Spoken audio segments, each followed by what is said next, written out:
Sud Radio, la France à découvrir, Christophe Gicquel. Bonjour, et dans la France à découvrir aujourd'hui, c'est à la découverte de nos fleuves, de nos rivières et de nos canaux que je vous emmène, car devant la Finlande, l'Allemagne pour une fois et les Pays-Bas, la France est le pays qui possède le plus long réseau fluvial d'Europe, 8500 km ouverts à la navigation touristique. Vous, moi, votre épouse, votre belle-mère, tonton Jean, tout un chacun est capable de piloter ces adorables petites embarcations mises à la disposition du public pour passer des moments de vacances inoubliables.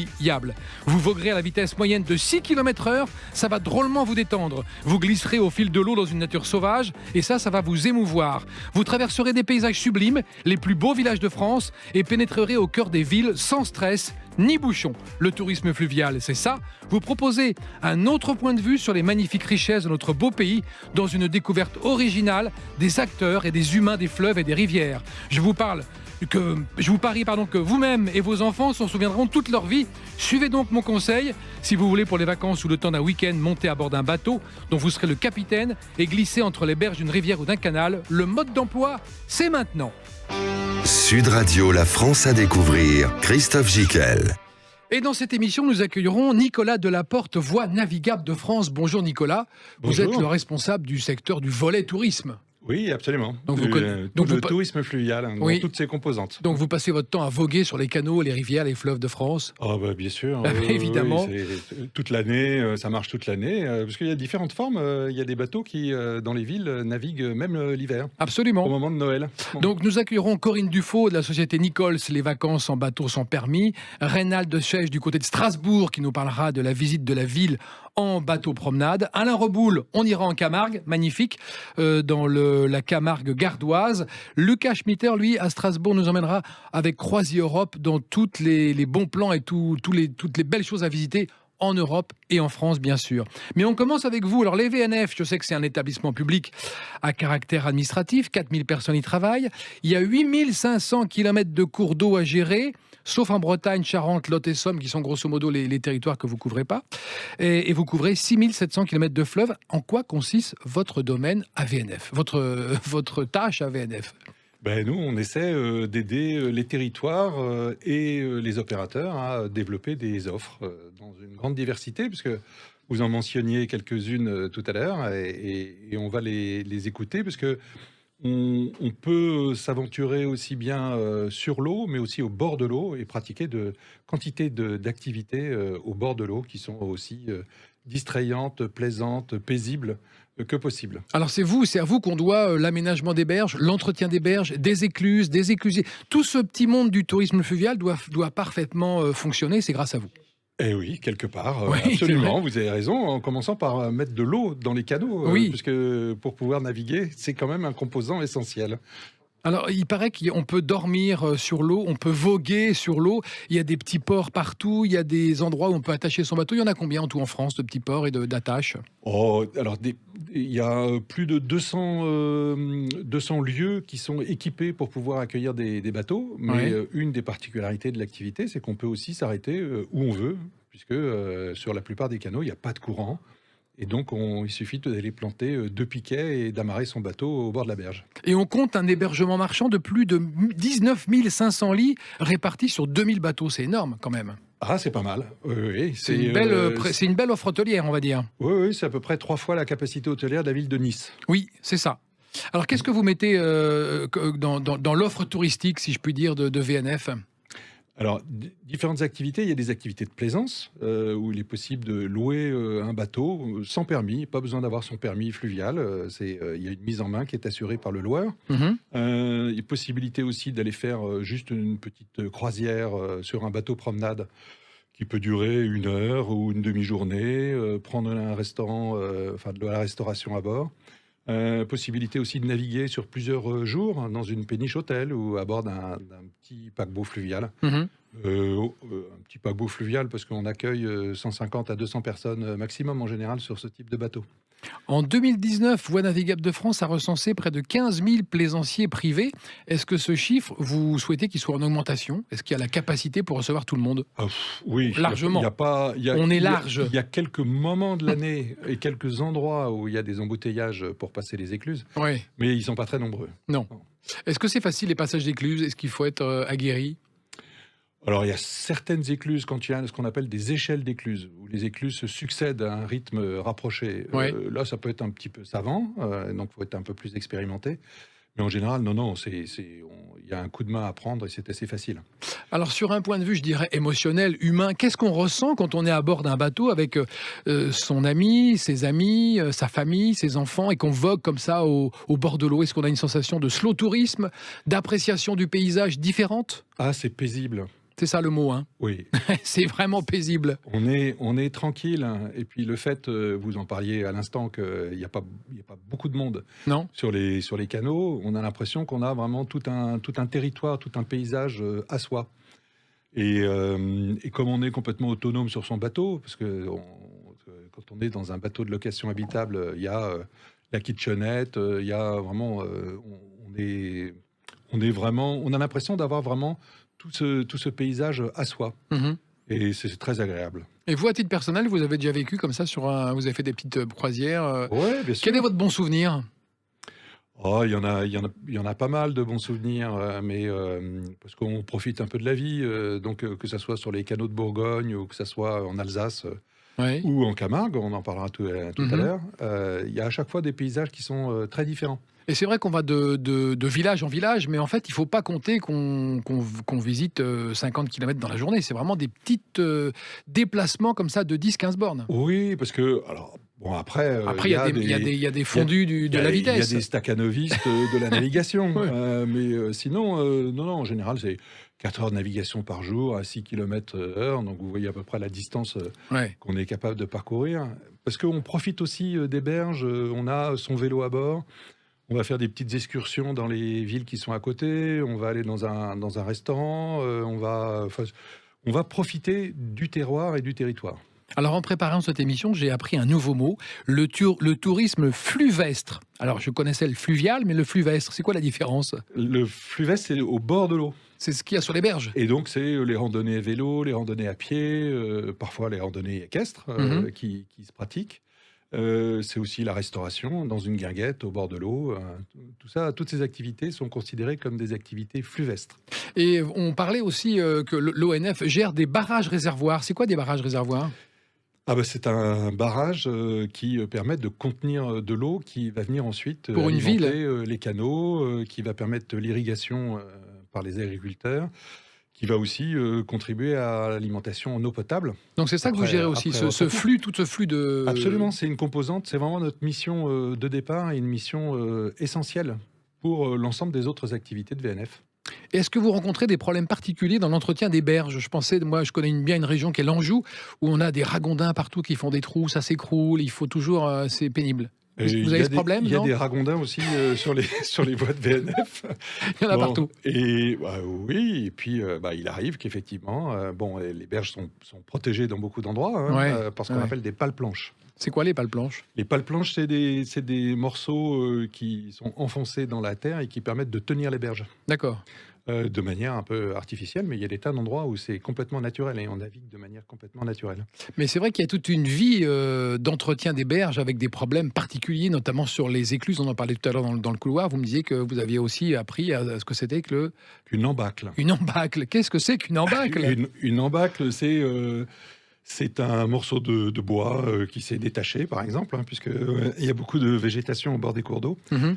Et donc, cette embâcle vient gêner la navigation et parfois bloquer une écluse. Donc ça, c'est du ressort de VNF de Absolument. débloquer rapidement. Oui, d'intervenir pour que, effectivement, on puisse retrouver une navigation tranquille. Donc à chaque fois, il n'y a jamais de problème finalement. Tout est assez fluide. Oh, on va dire que, allez... De temps en temps, ça coince. Oui, mais bon, Ouais. ça fait partie aussi des petits aléas et ça reste pas des mauvais souvenirs en général de ces vacances. Non, c'est vrai. Moi, pour avoir fait un peu de tourisme fluvial, je me rappelle de très bons moments, c'est quand on passe des écluses.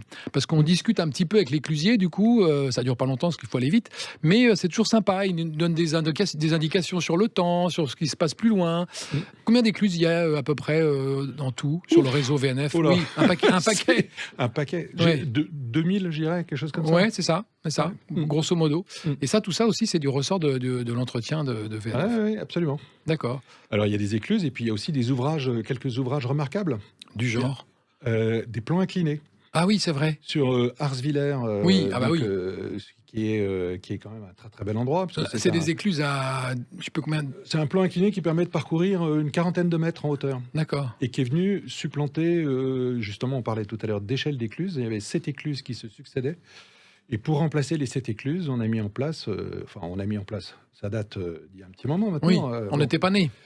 Non, on n'était pas nés. Ah non, on n'était pas nés. Et, et du coup, ce plan incliné permet de gagner un peu de temps. Et à partir de ce plan incliné d'Arsvillers, on va vers, en un seul bief. Ce qu'on appelle un bief, c'est une distance. Il n'y a pas de distance. passage d'écluse. Ouais, d'accord. Qui est assez long. On peut aller jusqu'à l'écluse de Réchicourt-le-Château. Très bien. Qui est une des écluses les plus profondes, qui est l'écluse la plus profonde de France. Ah, 16 exact. mètres.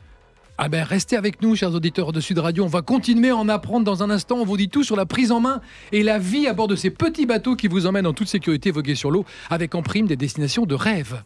Sud Radio, la France à découvrir. Christophe Gicquel. Et dans la France à découvrir, on part à la découverte des voies navigables de France, du tourisme fluvial, du tourisme fluvestre, des écluses, des berges et de tout ce qui fait le charme de notre beau pays. Et on accueille Corinne Dufaux de la société Nichols. Les vacances en bateau sont permis. Bonjour Corinne, on est ravis de vous entendre et de vous voir, parce que je vous vois finalement. Bonsoir Christophe, je vous vois aussi. Bonsoir Nicolas. On est avec Nicolas Bonsoir, Delaporte Corinne. des Voies navigables de France. Alors, on va tout de suite donner des envies de départ à nos chers auditeurs de Sud Radio pour leur expliquer que un bateau sans permis, c'est un bateau sans permis. Il n'y a pas besoin de permis. La prise en main, elle est rapide. Mais qu'est-ce que vous donneriez comme conseil à ceux qui viennent chez vous pour louer un bateau ? Par rapport à la navigation sans permis, vous voulez dire les Oui, c'est conseils ça. pour une première croisière? Exactement. Eh bien, le conseil, ce serait d'essayer de partir au moins 3 jours. On a Oui. quelquefois des gens qui testent juste pour un week-end Mhm. et qui sont un petit peu frustrés parce que le premier jour, on va leur proposer l'instruction à la navigation. Ça va durer environ une demi-heure, 3/4 d'heure. On va leur montrer comment manœuvrer le bateau, comment passer une écluse. Nicolas en parlait tout à l'heure. Comment s'amarrer, comment faire demi-tour. Et là, ça suffit pour savoir piloter son bateau sans permis. D'accord. La première journée, il va forcément y avoir un petit temps d'adaptation à l'inertie du bateau. Ça, quand on est sur une voiture, on freine, elle s'arrête de suite. Un bateau, vous avez juste une marche avant et une marche arrière pour s'arrêter. Vous le faites il y a bien un le temps geste avec d'inertie. le... Ouais, il y a le... C'est pas mal avec l'image. Ouais, Voilà, c'est bien. c'est ça. Donc du coup, il y a un petit temps d'inertie. Il faut, je dirais, une journée pour que les gens s'approprient vraiment la navigation d'un bateau. Et c'est toujours frustrant quand on part juste pour un week-end de jours parce qu'à peine on commence à être à l'aise avec la navigation, il faut déjà faire demi-tour pour rendre son bateau. C'est ça. Donc souvent les gens nous disent on aurait dû prendre un peu plus longtemps et je pense qu'il faut miser au moins sur un week-end prolongé ou ce qu'on appelle les formules mini-semaines, du lundi au vendredi par exemple, 3-4 jours. Alors, dans votre société, on a fabriqué 650 bateaux en 35 ans, c'est ça, hein ? Il y a 25 Un peu plus de 650. c'est ça. pardon, 657. 25 bases en Europe et 17 bases en France. Est-ce que ce que vous proposez, c'est un maillage du territoire qui fait qu'on peut prendre un bateau sur une base A, aller à 30 bornes, 50 bornes sur le fleuve et le rendre à une base B ? Oui, on peut effectivement faire ce qu'on appelle des croisières en aller simple. C'est ça. Alors, on ne traversera pas toute la France, ni toute l'Europe, parce que comme vous le disiez tout à l'heure, on navigue en moyenne à 6 km/h, 6 ou 8 km/h. On est dans du slow tourisme, on admire le paysage et on est cool. Voilà. On prend son temps. L'idée, c'est pas de traverser la région, c'est de prendre son temps pour la découvrir. Et donc, sur une semaine, les gens vont naviguer à peu près 30 heures, à un rythme de 6 ou 8 km à l'heure. Donc, on voit bien que c'est découvrir une petite partie d'une région. Soit on va la faire en aller-retour. Effectivement, on prend le bateau à un point A et on revient sur ses pas pour récupérer son véhicule, par exemple, à la fin de la croisière. Mhm. Ou bien on fait ce qu'on appelle une croisière en aller simple. On va partir du point A et on va laisser le bateau au point B. Ça, c'est possible dans la plupart de nos régions en France, partout où on a au moins 2 bases nautiques, puisqu'on ne peut pas laisser le bateau dans la pampa au hasard. Il faut qu'il y ait une équipe pour vous accueillir, pour refaire derrière vous le plein d'eau, de carburant, la préparation technique du bateau pour les plaisanciers suivants. Et donc, les gens peuvent comme ça faire un aller simple et nous, ensuite, on va les accompagner pour organiser le rapatriement des personnes ou le transfert du véhicule pour qu'ils les attendent à l'arrivée. Alors, en ce qui concerne l'aménagement du bateau, on va parler de choses pratiques. Qu'est-ce qu'on trouve dans un bateau typiquement ? Il y a quoi ? Une douche, un frigo ? Est-ce qu'on a besoin de faire les courses avant ? Oui, j'imagine. Est-ce qu'on est proche de l'aménagement d'un camping-car pour donner une idée aux auditeurs de Sud Radio qui connaissent pas trop le tourisme fluvial ? L'image est parfaite. Souvent, Merci. on dit que c'est... On l'a bien répété, on l'a répété ensemble. Voilà. Un camping-car flottant. C'est une petite maison. Il faut s'imaginer des cabines, qu'on pourrait appeler des chambres, des petites salles de bain, une cuisine aménagée. Nicolas en parlait tout à l'heure, kitchenette ou grande cuisine. Sur nos bateaux, on peut trouver des frigos 220 litres avec bloc congélation, donc comme à la maison. Sur les bateaux les mieux équipés, on va même avoir des lave-vaisselle, micro-ondes. Voilà, on peut retrouver les mêmes équipements qu'à la maison. Et en termes de volume habitable, on est sur quelque chose de similaire à un camping-car ou un mobil-home. D'accord. Donc, vous avez de quoi dormir, manger. Vous le disiez, l'idéal, c'est de faire ses courses à l'avance pour amener tout ce qui est le plus lourd, parce qu'après, le plus volumineux, les packs d'eau ou que sais-je. Et puis, comme ça, pendant la croisière, vous allez juste avoir à faire un réapprovisionnement. On s'amarre dans les petits villages, on va aller faire le marché local, on va aller à la petite épicerie du coin ou chercher son pain, ses produits frais, à pied ou à vélo. Mais voilà, l'idée, c'est de pas avoir à s'encombrer de choses trop lourdes pendant la croisière. Donc, on fait le plein à bord au moment du départ. Et le plein pour la petite douche est fait aussi, pour l'eau potable, tout est prêt. C'est ça. En fait, vous avez un réservoir d'eau à bord du bateau de plusieurs centaines de litres. Et donc, les gens vont être amenés 1 ou 2 fois dans la semaine à refaire le plein d'eau pendant leur croisière. Oui, et on trouve facilement des robinets à disposition, soit dans les ports ou aux écluses, pour refaire le plein de son bateau. Alors, Nicolas Delaporte, on s'amarre où exactement? Est-ce qu'on peut s'amarrer en plein champ? Est-ce qu'on peut planter un truc? On se dit, tiens, moi, je vais passer la nuit là. Alors, dans un champ, non, on reste sur à l'eau côté, quand même. à côté, bien sûr. À côté du champ, quoi, sur l'eau. Oui, absolument. On peut s'arrêter un peu où on veut. Il faut pas.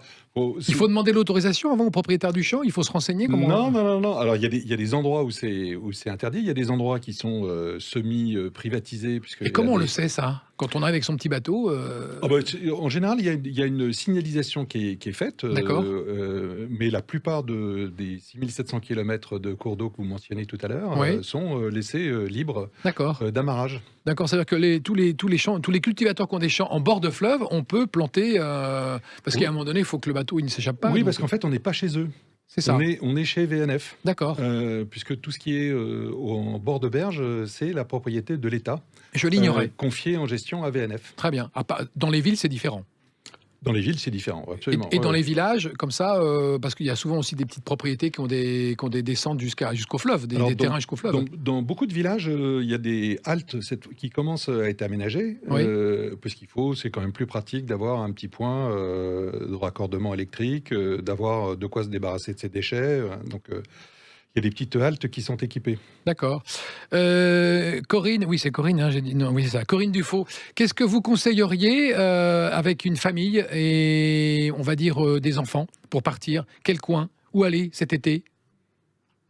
Il y a plusieurs régions qui sont intéressantes. Tout dépend ce que la famille va rechercher. Nous, on est là pour les accompagner, pour affiner leur choix en fonction de leur centre d'intérêt.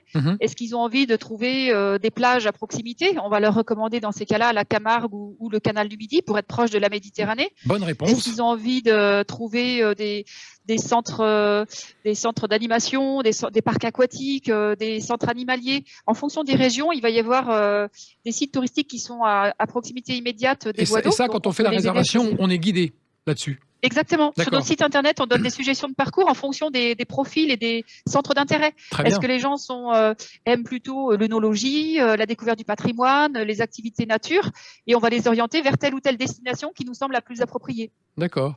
Qu'en est-il des vélos? Est-ce qu'on peut embarquer des vélos à bord ou est-ce au contraire, on en trouve sur place? Il y a beaucoup de locations de vélos qui se font en ce moment. Alors bien sûr, ça va souvent de pair. L'idée d'avoir bateau et vélo, ça va un peu ensemble. Soit les gens peuvent apporter leur propre vélo, soit pour les dépanner, nous on en propose également en location sur nos bases. Seulement, nous on va recommander d'en apporter maximum, d'en embarquer 4 à bord maximum. Même si on est 10. Ouais, même si on est 10. Alors si quelqu'un nous dit que nous on est 10, on est des fans de vélo et on veut impérativement du vélo, on les laisse faire. Il n'y a pas de souci, c'est pas interdit. Mais le conseil du jour, c'est pas d'en embarquer autant que de passagers. Exactement, parce qu'on trouve que ça va se faire au détriment du confort. Voilà, vous avez par exemple une belle terrasse à l'arrière de votre bateau avec un salon de jardin pour pouvoir manger dehors. Comme le disait Nicolas tout à l'heure, on est immergé dans le paysage, on a vraiment l'impression que le paysage vous appartient. Bah, si tout d'un coup vous êtes obligé d'enlever le salon de jardin pour stocker vos 10 vélos, vous transformez votre terrasse en parking à vélo, c'est un peu dommage. Un coup de cœur en Bretagne? Mon coup de cœur en Bretagne, ce serait le carrefour entre la Vilaine et le canal de Dent-à-Brest, qui sont les 2 voies d'eau principales de la Bretagne. Vous avez au carrefour de ces 2 voies d'eau, vous avez la ville de Redon. Et juste à côté, on a une base de départ qui se trouve à Glénac, où l'on peut embarquer pour rejoindre via une toute petite rivière qui s'appelle l'Aff, le village de la Gacilly, qui est très connu pour ses artisans. C'est superbe, on s'arrête, il y a des tourneurs sur bois, des souffleurs sur verre, c'est splendide. On peut également naviguer sur la Vilaine pour descendre vers la Roche-Bernard ou remonter vers Rennes.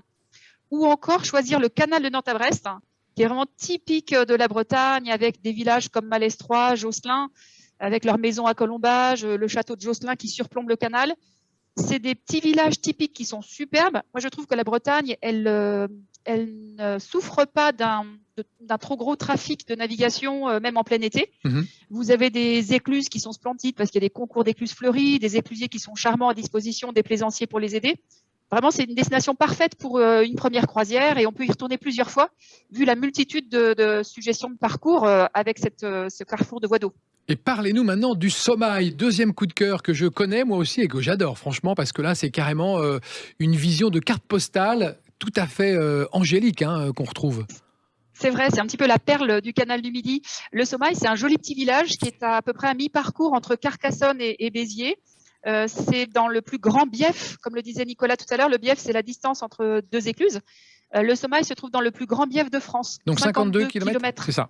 C'est exactement, bien. sans écluse. Donc c'est bien aussi pour les novices qui découvrent la navigation et qui, pendant un jour ou deux, vont se trouver à naviguer sans rencontrer la première écluse. Ils ont le temps de se familiariser avec la navigation, avec le bateau, avant de pénétrer dans la première écluse sur leur parcours. Merci Donc, beaucoup. Le Sommail, on peut aller vers Carcassonne ou vers la Méditerranée pour rejoindre les plages. Qu'est-ce que vous nous faites rêver, Corinne, vraiment. Vous nous rappelez les infos qu'on trouve sur votre site pour savoir où on trouve les pontons, les boulangeries, les guides fluviaux, tout ça? Oui, il suffit d'aller sur le site www.nicols.com. N-I-C-O-L-S L-S N-I-C-O-L-S. D'accord. Exactement.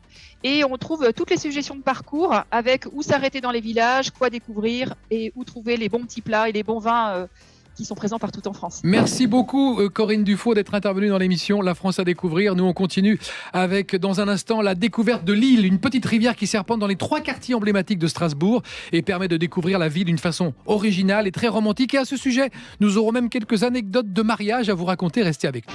Sud Radio, La France à découvrir, Christophe Gicquel. Et retour avec Nicolas Delaporte des Voies navigables de France pour parler de ce tourisme fluvial et fluviestre sur nos belles rivières, nos beaux fleuves et nos beaux canaux qui peuplent la France. Et des canaux, il y en a un paquet. J'ai appris qu'on avait quadruplé le nombre de canaux entre 1815 et 1860. On a été pris d'une folie de construction de canaux et bien nous en a pris car maintenant on est quand même, on a un réseau qui est beaucoup plus grand que tous les autres pays d'Europe. On va dire cocorico un peu, non? Ah bah oui, on va même dire leader mondial. On peut dire leader mondial? Ah oui, parce que les autres ont des rivières, nous on a des canaux. Ah oui, c'est ça. Donc parce que la Chine et l'URSS, ils ont quand même pas mal de tourisme. Il y a quelques cours d'eau. Oui. Ouais, ils sont quand même très nombreux. On va accueillir Reynald Schech, directeur adjoint de Bateaurama à Strasbourg. 800 000 visiteurs par an, 9 bateaux promenades et le plus vieux bateau électrique de France mis en service en l'an 2000. C'était un prototype. Les balades durent 1h10 sur l'île qui traverse Strasbourg. C'est une rivière canalisée, c'est de l'eau vive et on découvre pratiquement 3 ambiances différentes. Bonjour Reynald. Bonsoir Christophe, bonsoir Nicolas. Vous allez bien? Oui, bonsoir Reynald. Écoutez, parfait, à Strasbourg, il fait un grand soleil aujourd'hui. Non, ne dites pas ça, c'est pas vrai. Vous dites ça pour nous faire rager. Non? Si, il y a Bien vraiment sûr. un beau soleil? Non, un très beau soleil et on a eu quelques centaines de visiteurs qui ont pu visiter les 3 quartiers emblématiques que vous citiez tout à l'heure. D'accord. Alors parlons de cette visite qu'on peut faire au cœur de Strasbourg. Qu'est-ce qu'on découvre quand on met les pieds sur votre bateau?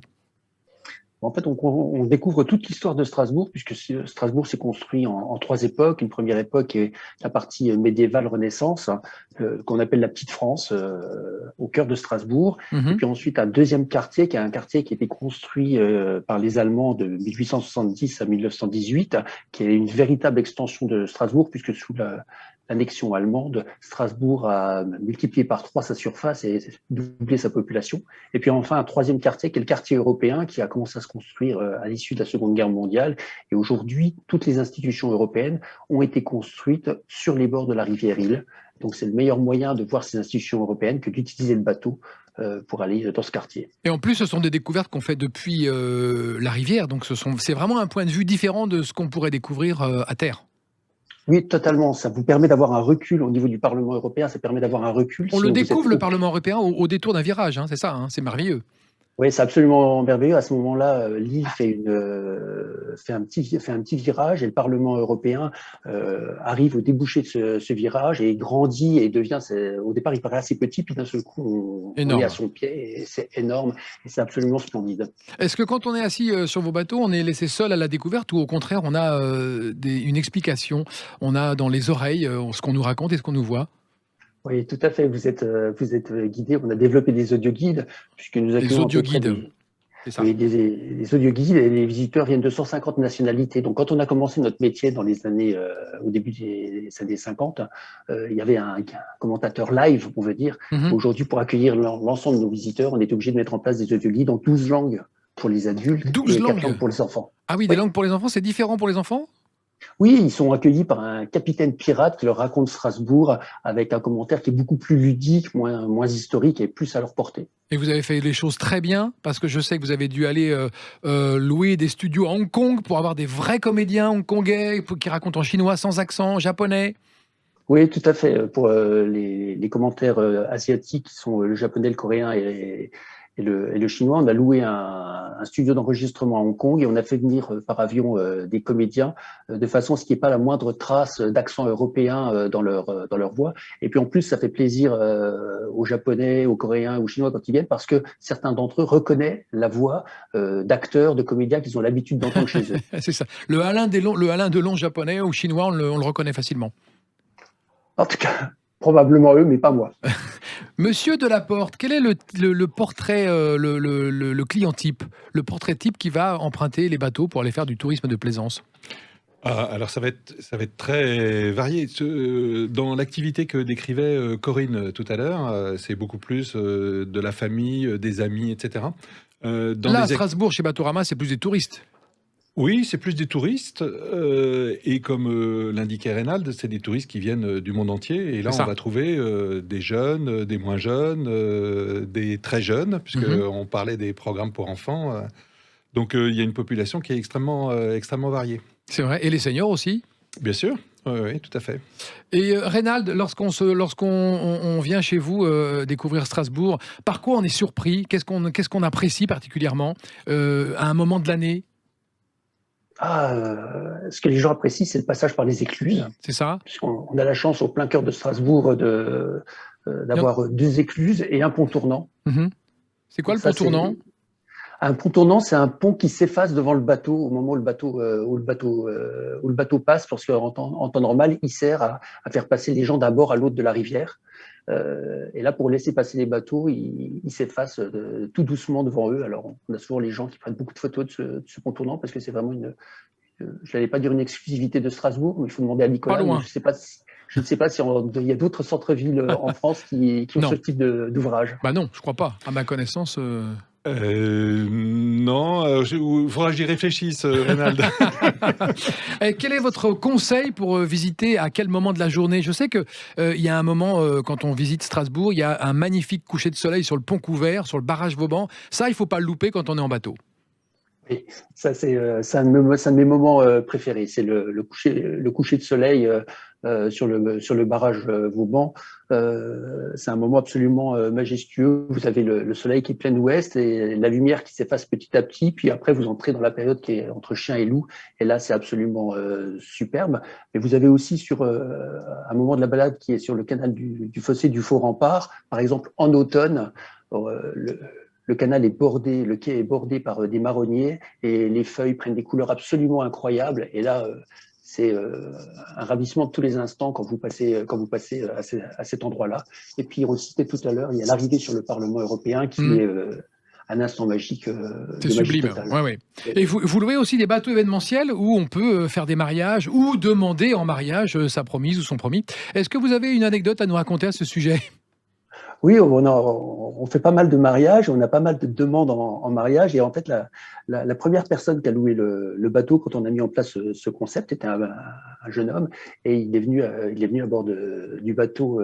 Il avait tout prévu avec sa copine qu'il devait demander en mariage. Et en fait, il n'a pas osé. Ah, il n'a pas osé la demander en mariage. Et elle n'a pas osé lui demander pourquoi on est là et qu'est-ce qui se passe. Voilà. Et donc, ça s'est terminé quand même par un mariage quelques années plus tard. Ouais. Mais voilà, et puis On a des histoires, oui, on a beaucoup de couples qui viennent à bord du bateau parce que c'est un moment de pur romantisme. Ah oui, c'est beau. Strasbourg est une ville extraordinaire, et puis être sur l'eau pour faire sa demande en mariage, c'est magnifique. C'est absolument magnifique. Donc effectivement, on a la chance d'avoir beaucoup de demandes et de participer au bonheur des gens. Et puis des fois, on a un peu les demandeurs en mariage ont un peu moins de chance. On a aussi une fois un client qui a demandé, qui allait faire sa demande à bord du bateau. Il a envoyé une voiture au pied de l'appartement, une voiture de luxe au pied de l'appartement de sa promise. Et quand elle a vu la voiture, elle a compris de quoi il s'agissait, et a priori, elle n'était pas tout à fait d'accord sur l'orientation de leur vie commune. Elle n'est pas venue. Elle n'est pas venue, et donc il a quand même gardé le bateau. Ah bah et oui. Il a fait la fête avec le chauffeur de la voiture de luxe. De la limousine. Ça, c'est une belle anecdote. Mais bon, après, on ne sait pas ce qui s'est passé. Peut-être qu'ils se sont rabibochés, qu'elle a réfléchi. C'est ce qu'on lui souhaite au garçon. Hein. Il faut que l'amour triomphe à Strasbourg. L'amour triomphe. En plus, vous pouvez venir à Strasbourg en février. C'est Strasbourg, mon amour. On a 10 jours où Strasbourg devient la capitale de l'amour. Très bien. Merci beaucoup de votre intervention ici sur le plateau de Sud Radio pour parler et pour évoquer cette belle ville de Strasbourg qu'on peut visiter grâce à vos bateaux. On va partir maintenant du côté de la Camargue avec monsieur Alain Reboul. Bonjour monsieur Reboul. Bonjour. Vous nous entendez bien ? Oui. Vous nous entendez bien. On va parler d'une des plus merveilleuses escales à faire en France, au cœur de la Camargue gardoise, au milieu des manades de taureaux, en dégustant une fougasse. C'est bien ça dont vous allez nous parler ?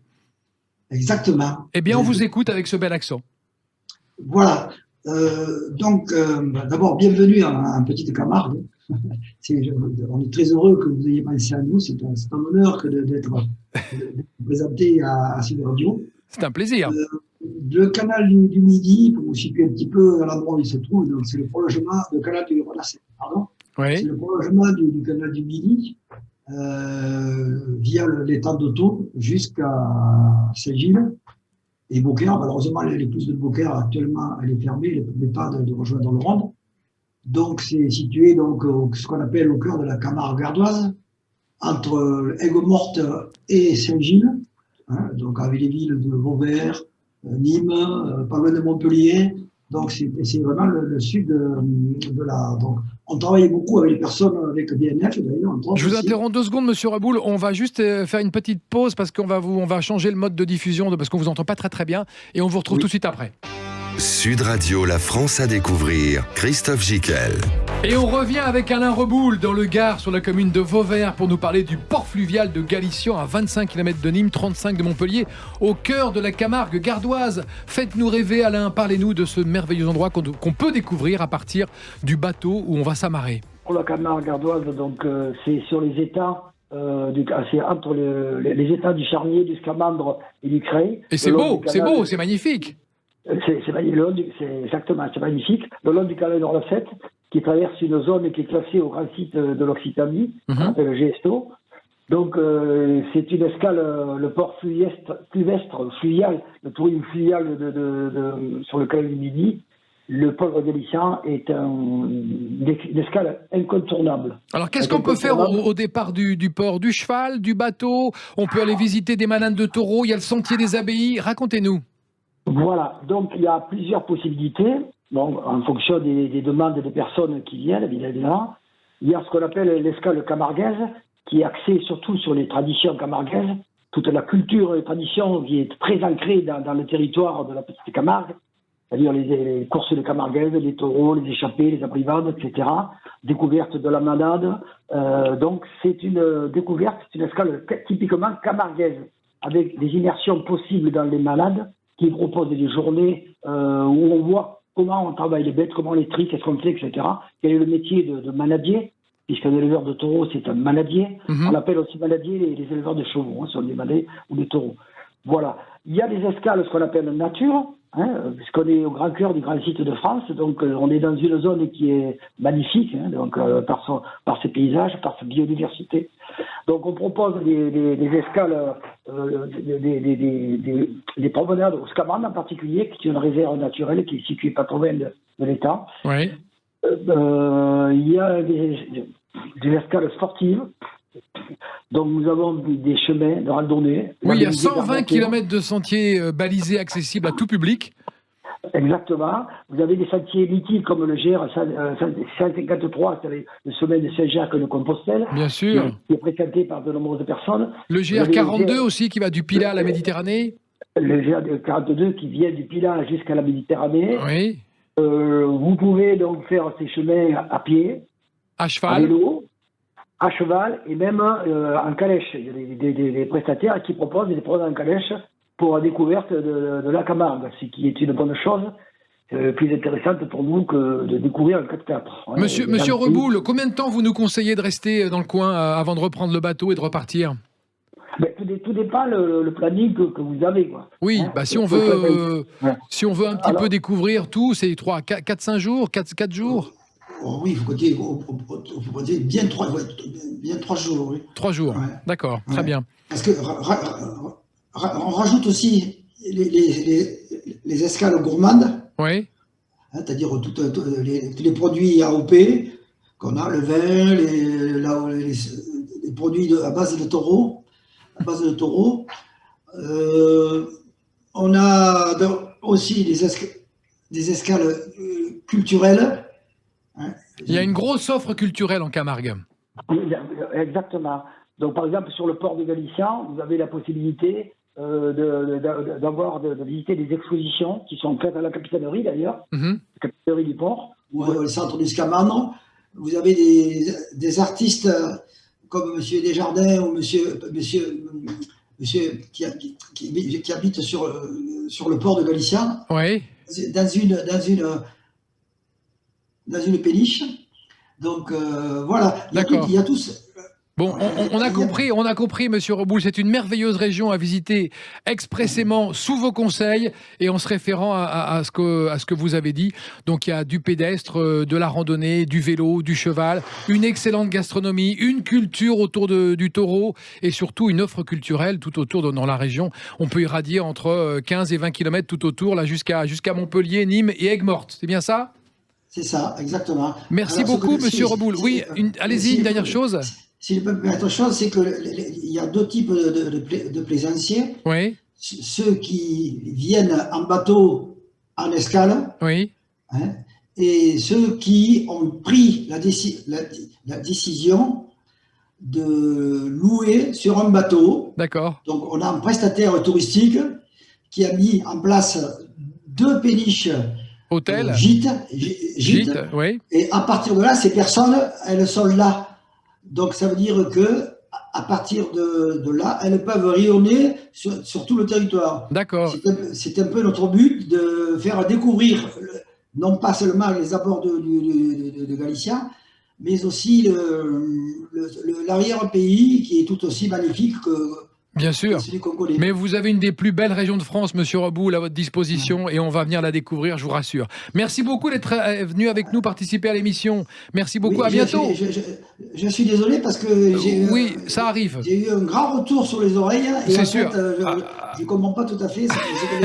Mais nous, on vous a bien compris et vous nous avez donné bien envie d'aller dans la région Écoutez, voilà. pour visiter le port de Galician. Merci beaucoup, Monsieur Reboul. Merci. On va accueillir tout de suite une autre offre possible sur le tourisme fluvial. C'est une offre différente à bord d'un bateau comme dans un hôtel qui se déplace et où vous n'avez rien à faire. Vous êtes à bord comme un pacha et c'est tout de suite avec Lucas Schmitter, directeur commercial et marketing de la famille Schnitter, propriétaire de CroisiEurope. Bonjour Lucas. Bonjour. Alors c'est une entreprise familiale, hein, les Schmitter. Vous êtes la 3e génération, issue de la 3e génération. Oui, c'est ça. La société a été fondée en 76 par mon grand-père et depuis, mon père avec ses frères et sœurs ont pu développer l'entreprise et maintenant avec mes cousins cousines, on a intégré depuis quelques années la société. Alors là, ce que vous proposez à CroisiEurope, c'est une offre un peu différente du tourisme de plaisance classique où on se balade sur les rivières.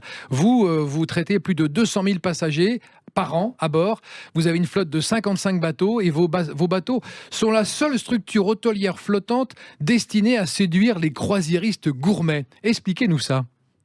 Oui, alors c'est vrai, on transporte plus de monde, mais sur des bateaux à taille humaine, parce que 200 000 personnes, ça peut faire un peu peur. Oui. Nos bateaux vont de 20 à 190 passagers maximum. Le maximum, c'est 180.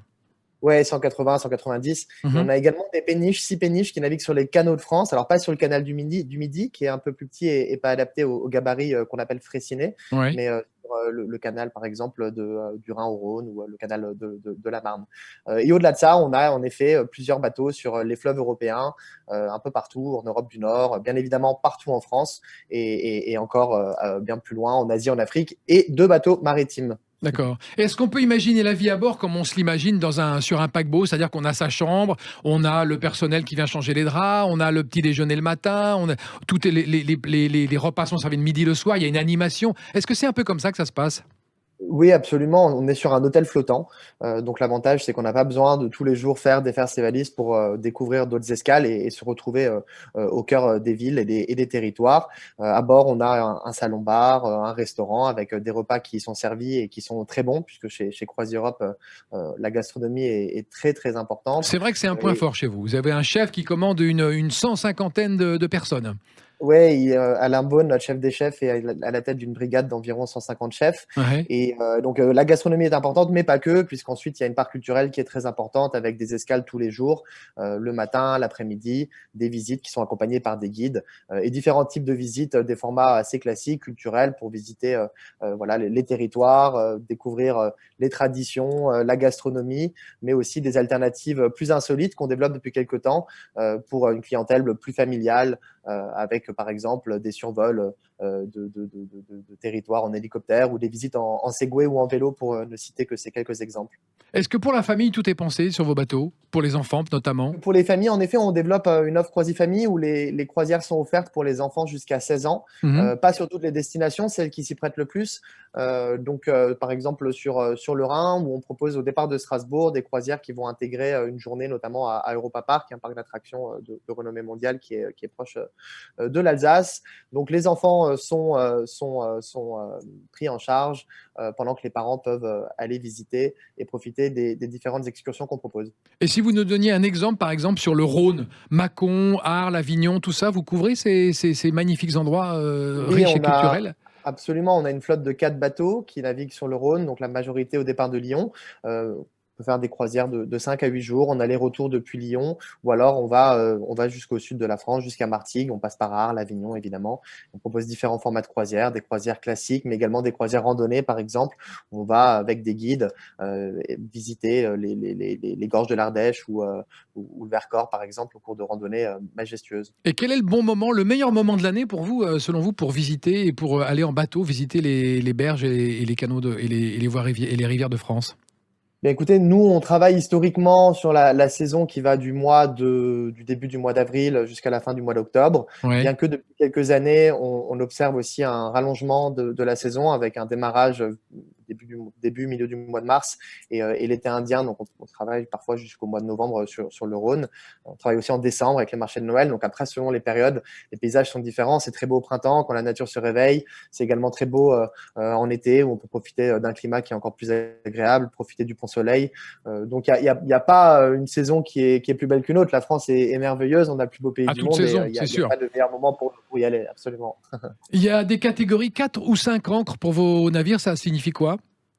Oui, alors il n'y a pas de gamme comme les étoiles dans l'hôtellerie, mais c'est notre gamme interne. Donc, on va considérer deux typologies de bateaux qui seront dans le même standard, c'est-à-dire toujours à taille humaine. On va simplement retrouver un confort un peu plus, comment dirais-je, des cabines plus confortables, un peu plus grandes sur les 5 ancres, avec un design notamment à l'intérieur du bateau qui va être un peu plus moderne, un peu plus épuré que nos bateaux 4 ancres, mais qui sont aussi très agréables et très confortables. Simplement, voilà, ce sont 2 offres différentes avec évidemment une gamme tarifaire aussi qui est adaptée. Est-ce que les bateaux font escale tous les jours dans un endroit et qu'on est sûr tous les jours de visiter quelque chose? Oui, absolument. On a la chance en Europe d'avoir les fleuves qui traversent les plus belles villes et les plus beaux territoires. Donc, on fait en sorte de panacher escale, mais également moments de navigation, puisque nos clients veulent aussi profiter de moments de calme et de détente pour admirer les paysages au fil de l'eau. Mais tous les jours, on propose des escales différentes. D'accord. Et si je veux visiter les châteaux de la Loire, est-ce que je peux le faire à bord d'un de vos navires? Oui, absolument. Alors, on est les seuls à proposer ça. C'est une exclusivité mondiale puisqu'on a construit un bateau à roue à aube pour naviguer sur la Loire. Génial. Comment il s'appelle? le Loire-Princesse. Loire-Princesse. La Loire qui est le dernier fleuve sauvage d'Europe, qui n'a pas d'écluse, donc avec des niveaux d'eau qui sont très variants, qui peuvent varier d'une manière très forte et très rapide. Il a fallu construire un bateau avec une propulsion différente d'une propulsion classique à hélice et avec un tirant d'eau beaucoup plus faible. Donc c'est un bateau qui est beaucoup plus léger et qui peut naviguer dans 80 cm d'eau. Et vous passez sur la Loire alors? Oui. Ouais, on navigue au départ de Nantes. On va aller jusqu'à Saint-Nazaire sur l'estuaire pour aller visiter les chantiers de l'Atlantique où a été construit le bateau. D'accord. Et ensuite, on va continuer dans l'autre sens et on va aller jusqu'à Bushman. D'accord. Et la durée moyenne du séjour, c'est quoi chez vous? C'est 8 jours, 4 jours? Entre 5 à 8 jours. D'accord. Donc tous les renseignements, ils sont sur votre site. Vous nous précisez lequel? croisiereurope.com. Et vous nous invitez bien sûr à aller le visiter et à retenir dès maintenant parce que c'est maintenant que ça se passe.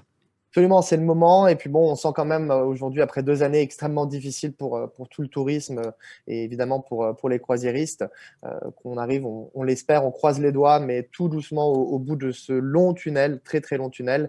Et il y a tout ce mouvement du revenge travel, tous ces gens qui n'ont pas pu voyager au cours de ces derniers mois, qu'on attend avec impatience. Donc on est prêt, il reste encore un peu de place. Alors n'hésitez pas, on a plein de très belles offres pour les familles, pour les personnes seules, pour les couples.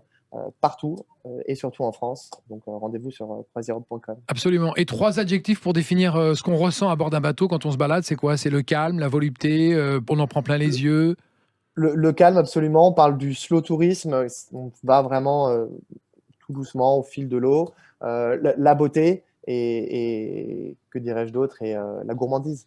Parfait. Merci beaucoup d'être intervenu sur cette émission consacrée au tourisme fluvial. On vous retrouve sur votre site. Merci beaucoup. À bientôt. Merci, au revoir, à bientôt. On va conclure l'émission avec vous, Monsieur Delaporte, sur les VNF. Alors là, on a fait un panel, on a exploré la richesse possible de toutes les façons dont on peut se balader sur l'eau. Est-ce qu'il en reste une ou pas? Et on a fait les 4 coins de France, enfin, oui. C'est donc aux 4 coins de l'Hexagone. D'accord. Ce qui est d'ailleurs très incorrect de parler de 4 coins pour un hexagone. Oui, c'est vrai, c'est malvenu. L'Hexagone, c'est 8, hein, c'est ça? C'est 6 ou 8? 8, c'est ça? Oui, on ne sait plus. On ne sait plus, allez, on est fou. On est perdu. Merci en tout cas d'avoir participé à cette émission. C'était une émission consacrée au tourisme fluvial, la France à découvrir. Dans un instant, ça roule avec Laurence Perrault et Pierre Chasseret. Bonne soirée, bon dimanche, à la semaine prochaine. Merci à vous.